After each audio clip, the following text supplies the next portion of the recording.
Hi, I'm Doyle, this is Tammy, this is Donald. We're from Southern Paranormal. We're at a house in Rankin County.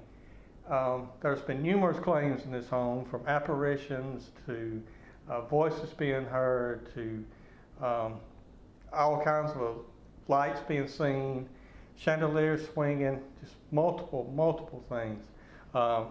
Tammy can tell you a little bit more about it. She's dug into the history of the place, and what all have you found out about it?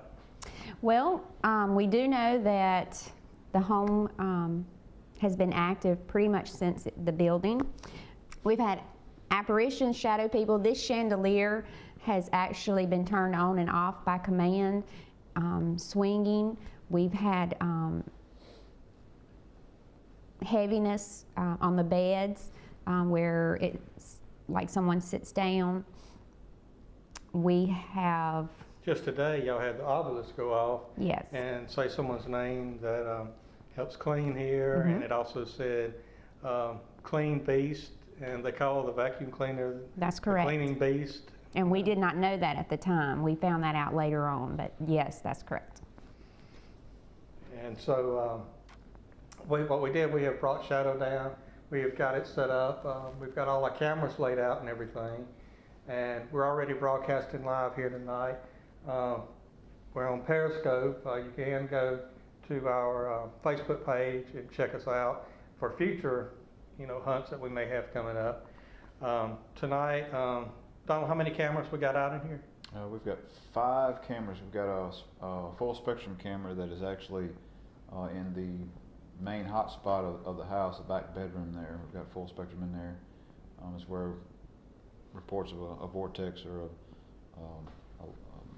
And lights also being seen. yeah, lights being seen in there. This is where the sheets have been pulled off of people sleeping in the bed. One lady was actually sleeping in the bed, and she woke up to this light tunnel going from the ceiling to the floor.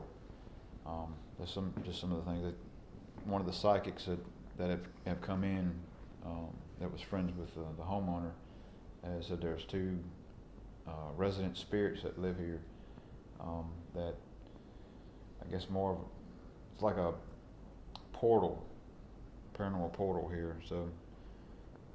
And they've had the home blessed, many times. I've had other groups come in. They've caught a lot of EVPs and other things. And like you said, the shadow figures and things like that. I mean, we're eager to get started, get in here. We've heard about this home, and of course we had to see it firsthand. So tonight, like I said, we're going to be live, and hopefully that you'll be able to look in, interact with us. Tell us some of the things that you see. You may see something we don't see, or you may hear something we don't see. We've had that happen before. It was at the U.S. Marine Hospital. We had viewers come in and hear things that we did not hear at the time.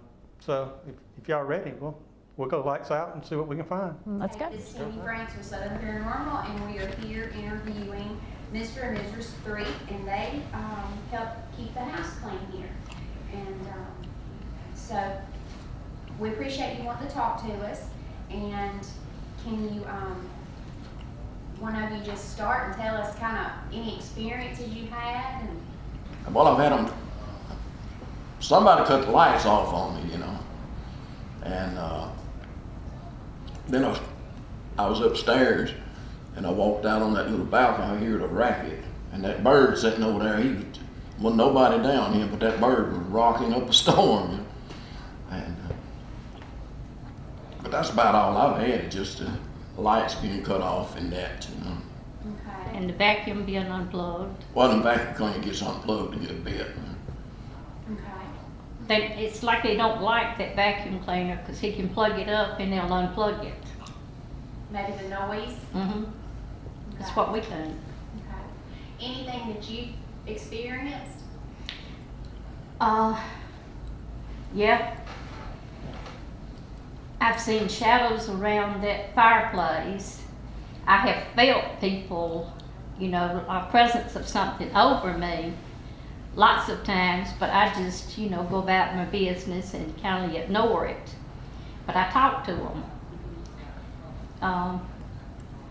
Well, one thing that. We've been told that the names is Eric and Lily, and that's what I call them and talk to them. I ask them about helping me and why they hadn't already done certain things. I was cleaning the toilet down here in the hall and had my hand in there, you know, with a scratcher, getting the ring out of the toilet, and the water was cold. And as I was working, the water changed from cold to hot water more than once. And we had well, Alex had once this gas company had come out here to turn her gas back on for the winter time to keep her pipes from busting. She would turn it off in the summer.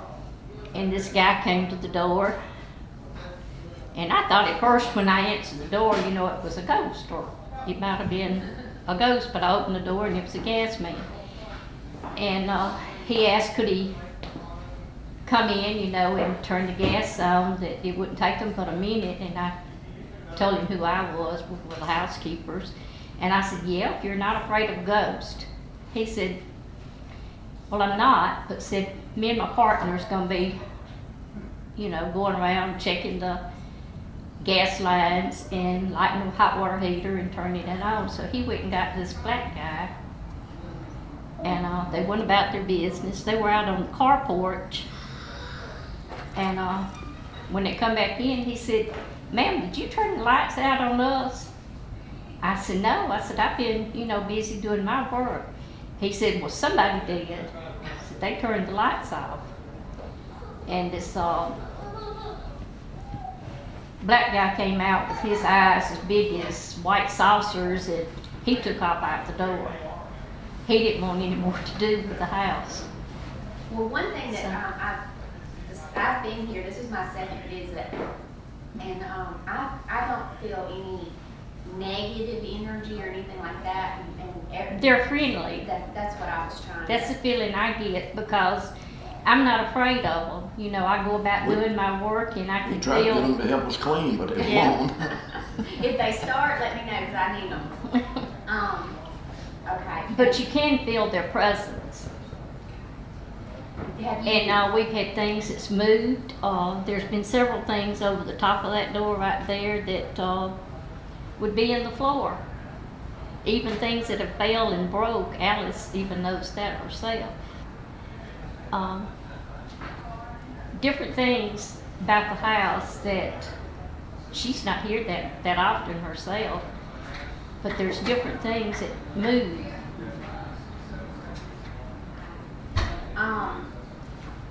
Have you heard any voices with your ears, or?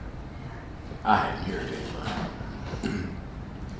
No, I can't remember hearing a voice, but I can feel a presence. And like I said, I've never been afraid of them. They're friendly. I don't feel any negative of any kind, and we've interviewed probably about 6 or 7 people a day, and nobody's said anything that it was negative. You know, it's kind of like this is their home, and they're kind of occupying their space, and the humans are. And it's like to me that we're not bothering them, so they're not gonna bother us. We go about our business cleaning, and we'll have signs of them being around, but it's not that they want to hurt us.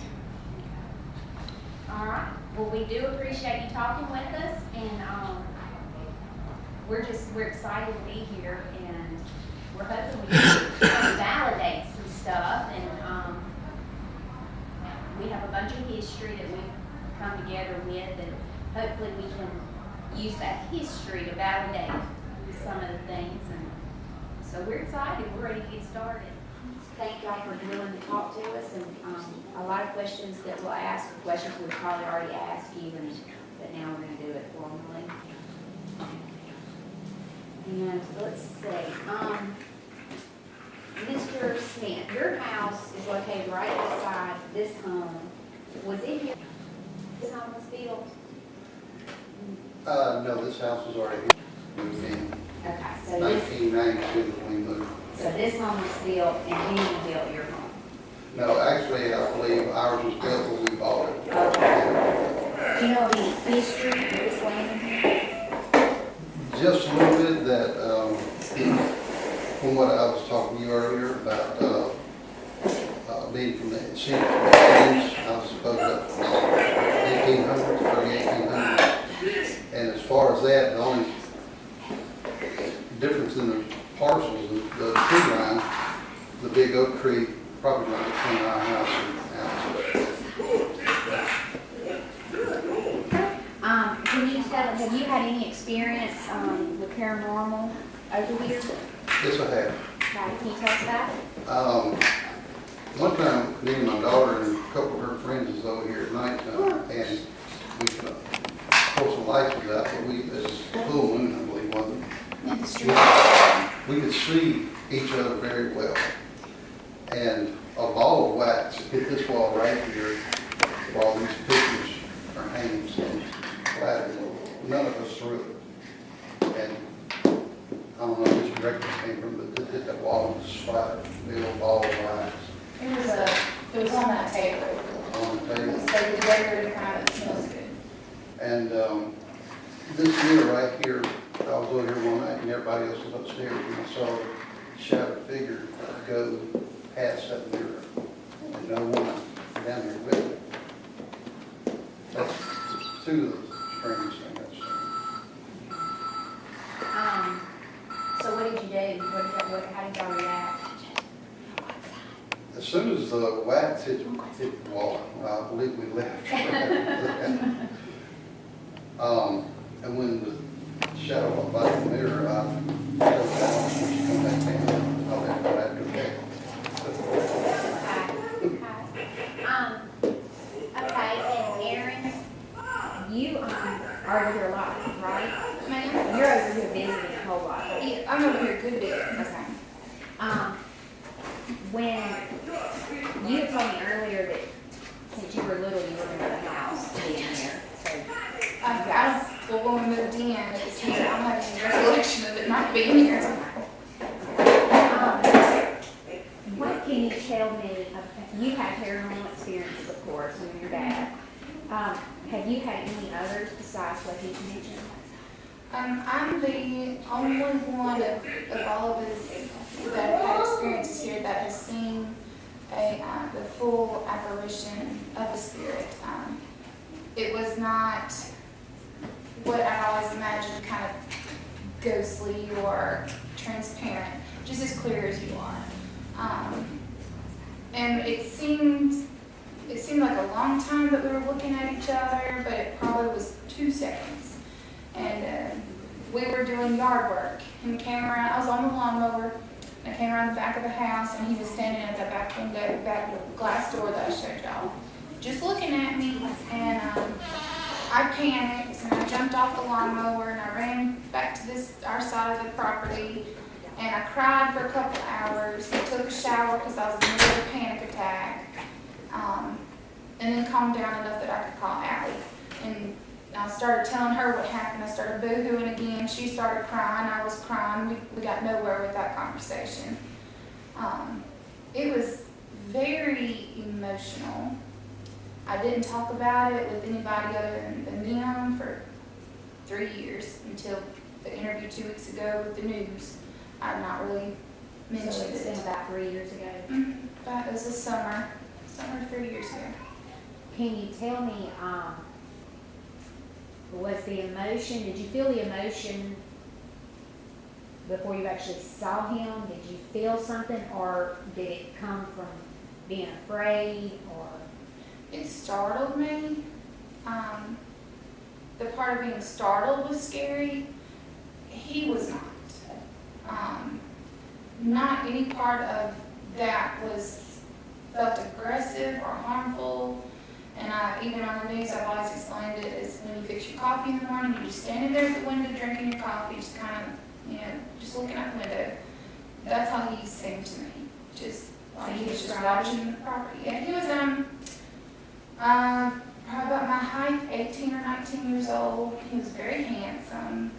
Dark hair slicked back. I was wearing a white shirt. The best I could ever try to compare him to somebody would be like a young Humphrey Bogart look to him, Casablanca-ish.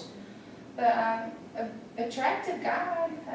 To say that you think a ghost is handsome, but he was very handsome. It was just a very bizarre moment, and I jumped off that lawnmower and I left it running. It crashed into the tree, and my husband had to chase it down, killed the lawnmower. It was dead. It never ran again.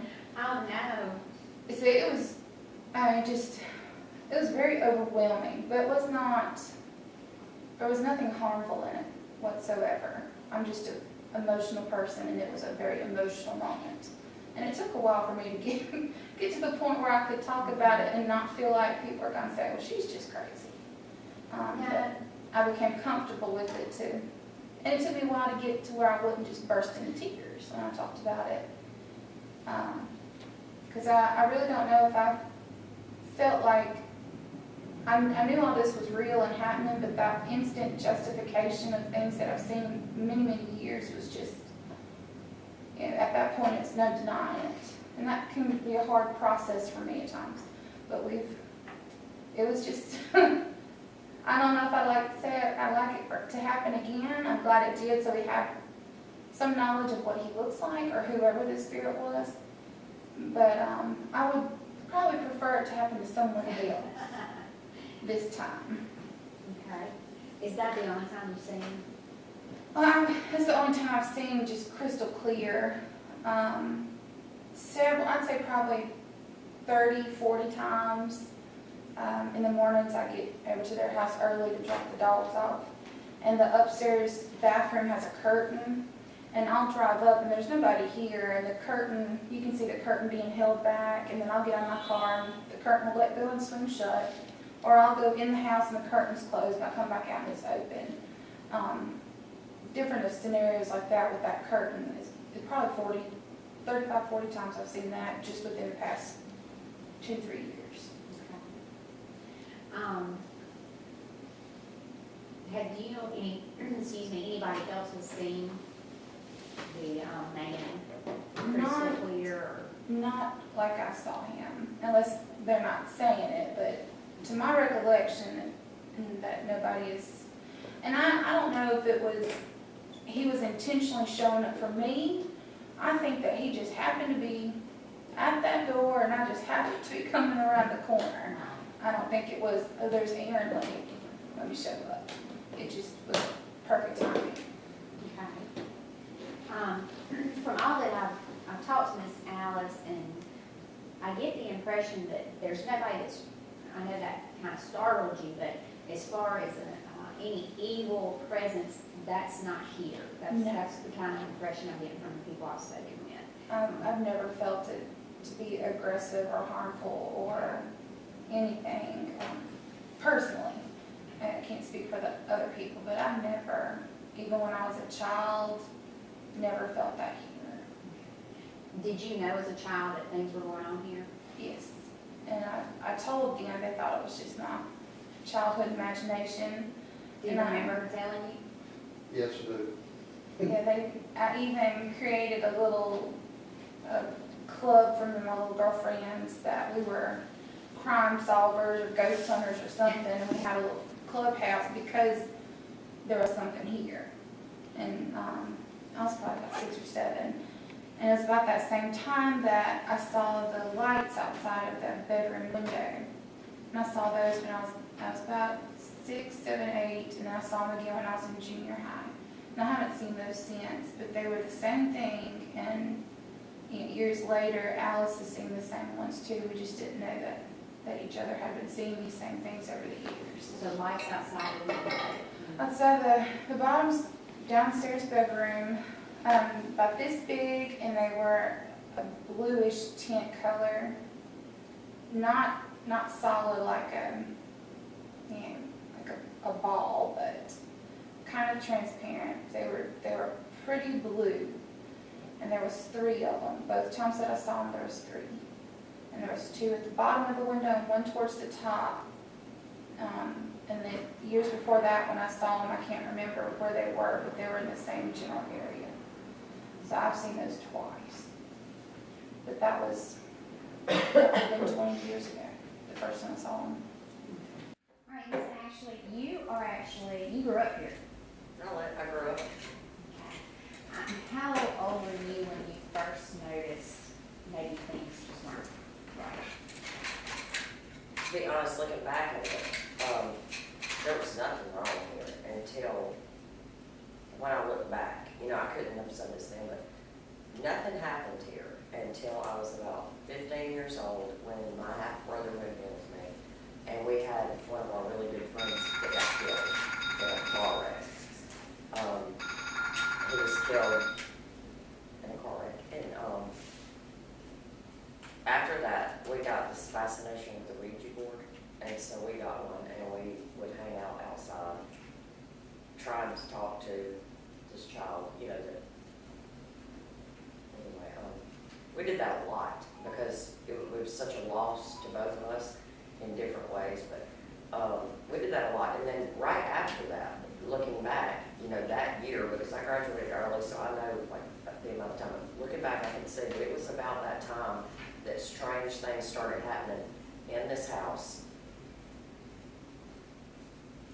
in that year, because I moved out 2 years later. Things like, I think the most significant first thing was when Mother came home from work, and she came home at midnight, and she would come in, and she would deadbolt the door and walk up the stairs. And I would always wait up for her, and I'd run up there and tell her I love her. I went up the stairs, and while I was up there, I heard the door slam. And we both looked down, and I thought, my mom thought somebody had come in. The deadbolt was still out, like it had been closed, but the door was open.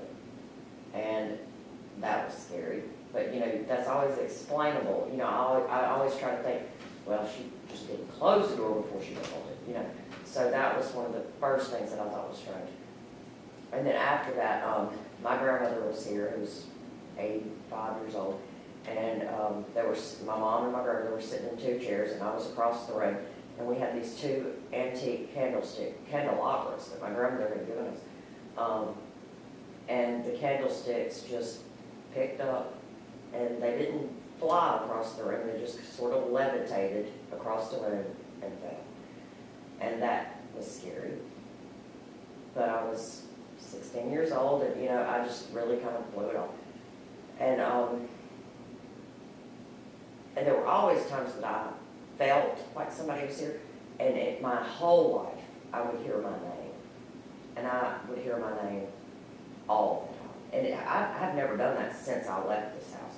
But I mean, I've always heard Ashley, just clear as a bell, and I'll turn and nobody is there, and I'll be in the house by myself, and I would hear it, and I would think, what is wrong with me, you know? But that happened, and I'm trying to think of things that were associated with my brother while he was here. And how old was he? He was 9 months older than me. So when he left, I left shortly after. And so I really didn't have a whole lot to do with this house, you know, and I didn't have much to do with family, you know, here, because I lived out of state. But in 2011, I came back here to live for a little while. And I stayed here by myself. And a lot of weird things happened, but I still just blew them off, you know. But after I moved out of town to Alabama, I came back. I was sleeping in the bed upstairs, and Mother and I were supposed to meet for breakfast at 8. And at about 4:30, I woke up on my own, and I thought, I don't want to get up at 4:30, so I'm just going to lay here and try to go back to sleep. And about 15 minutes later, I was laying on my side, and I felt this huge presence push down on the bed beside me. And the weight of this person, you know, I'm pretty small, and the weight of the person just pushed me into the mattress, and it scared me to death, because I thought, somebody is in this bed with me. And, you know, I was frozen, you know, because I thought, who's in this house? And I turned, and there was nobody, and the door was closed to the bedroom. And I didn't hear the door open, I didn't hear the door close. So I was scared. And I jumped up and left this house at 4:30 in the morning with all my belongings here And when Mother called me at 8 and said, you know, I'm ready for breakfast, I was 4 hours away in Alabama because I was so scared. I can imagine. And then one of the times that I was living here, I lived here for about 2 months, I guess, in 2011. And I went to the bathroom downstairs, and I left the bathroom door open because I was the only one here. The bathroom light was not on, it was dark in there. Went to the bathroom, and the bedroom door that is to the right of the bathroom, the light came on. And everything was dark, and I thought, oh my God, you know, who is in this bedroom? And I was so scared that I jumped up and went to the door. And when I opened the door was open, but when I looked into the room, the computer was on, you know, the screen was on, the computer chair was pushed all the way back against the wall about 8 feet from the computer, and nobody was in the room. The light in that room was not on before I went in. You know, it was pitch, it was dark down here. And I was scared to death. I've had that. Oh, and then after I had my child in 2013, he was about 8 months old, and we were sleeping in the scary room down here. And he was 8 months old, and he's 2 now, and he still doesn't sleep through the night at all. And he's a real light sleeper, but this night I rolled over, and there was no baby in the bed. And I thought, oh my God, you know, and I'm looking everywhere for the baby, because the bed in that room is very tall. It's an antique bed, and it's very tall off the floor. And I just panicked. And so I jumped out of the bed, and I almost stepped on him, because he was laying on the floor, on the carpet, with no covers, you know, just sound asleep. He was 7 or 8 months old, and I didn't move him.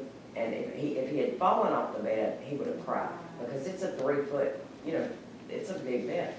And there was nobody moved him. But at the time, I was so sleepy. So I picked the baby up, and I put him in the bed, and he started crying, and I got him some milk. But when I came in here to give him milk, I heard music, like ballroom dancing music. And I thought, boy, they have a strange ringtone on that phone, because I saw a light and I heard music. But I didn't check it out, because I just thought it was a real weird thing for Mom to have on her phone. And when I got up, you know, I was telling Mom about it, and I said, that's just the strangest ringtone I've ever heard. And she said, our phones were upstairs. So there was no phone, no music. Then I got scared. I wasn't scared at the time because I was half asleep, but I was scared the next day because I know what I heard. I saw the light, I heard the ballroom music, and there was nobody there. She texted me the next day and said, oh my gosh, they moved my baby. Yeah, I was scared. And then little things have happened, like I was making banana bread. I'm just trying to give you a little bit of everything.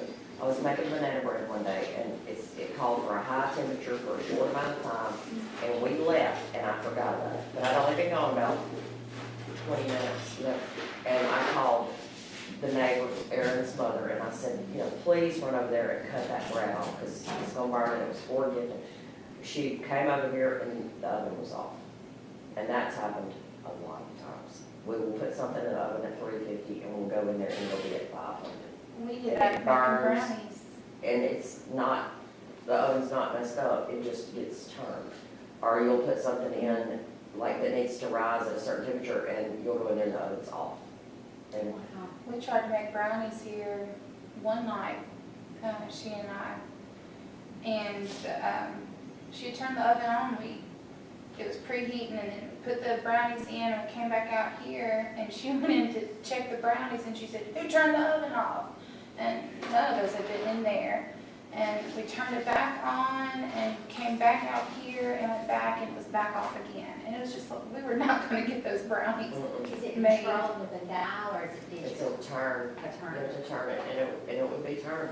But it's gone off, or up. Wow. It's gone off more than it's gone up. And I think that's strange. But I'm trying to think of everything Well, that I've experienced. going back to the Ouija board, did y'all ever feel like y'all accomplished, Connected? connected with it? Yes. At the time, we thought we connected with him. You know, you know, even now, I think those Ouija boards are crazy, you know, you could easily manipulate it, you know. But I remember that. I remember saying, if you're here, you know, let us know. And I remember it spelling out his name and me being petrified because I wasn't moving it. And I thought my brother Lewis was moving it, but I wasn't sure. But it just felt like that was so easy. And I was scared, but we just kept doing it and kept doing it. And, That would have been about the same time that I saw the lights for the first time. that's about the time that everything started. When my friends would come by and I would say, you know, you can spend the night with me. And then, you know, Mom's not here, but you can spend the night and have the lights on. And they'd come by and say, well, we knocked on the door and all the lights were up. And I would think, I was here in the living room. I saw you pull up and then y'all left. And I just thought they didn't want to spend the night. But now I talk to those same people and it really happened, you know. But I have a quick question. The Ouija board, was it like the real deal Ouija board, like the wooden ones, or was it yeah, like the, I worked at a Parker gift Brothers. store, a gift shop Okay. that's a Spencer gift, and you could order things that were, you know, and they went out of business and everything was 90% off. So this was a really expensive, I don't know what you mean by real. I mean, I got it. It was a they're wood. wooden ones? Yeah, it was wood. The Parker Brothers are No, it wasn't Parker Brothers. the cardboard ones? It was a special order that somebody had ordered and they didn't pick up and the store went out of business. So we got everything 90% off, so I bought it. And it was a real wooden Ouija board. And, you know, even Mom thought it was funny because we were out there doing it one night for this kid, and I don't want to say his name, but we were doing this. And she threw, we said, if you're here, give us a sign. And she threw a pumpkin off the back deck and it hit the Ouija board. And it just, and so Lewis and I were in this house before she could get off the deck in here. You know, but we just all So didn't where did take y'all it very play it? seriously. Out back, On the side of the on the house. side of the house. But why did y'all choose to do it outside? Because Lewis said it was evil.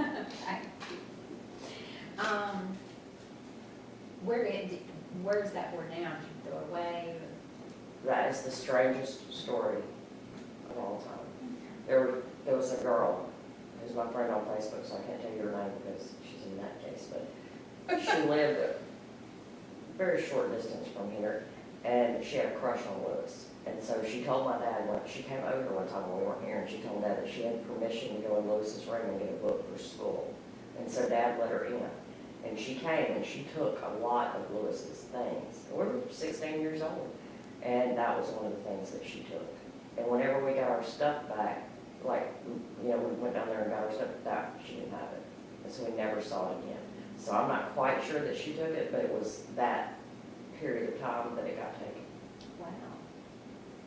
I never asked her about it because it was just very strange, and she was very strange. And what room was his room?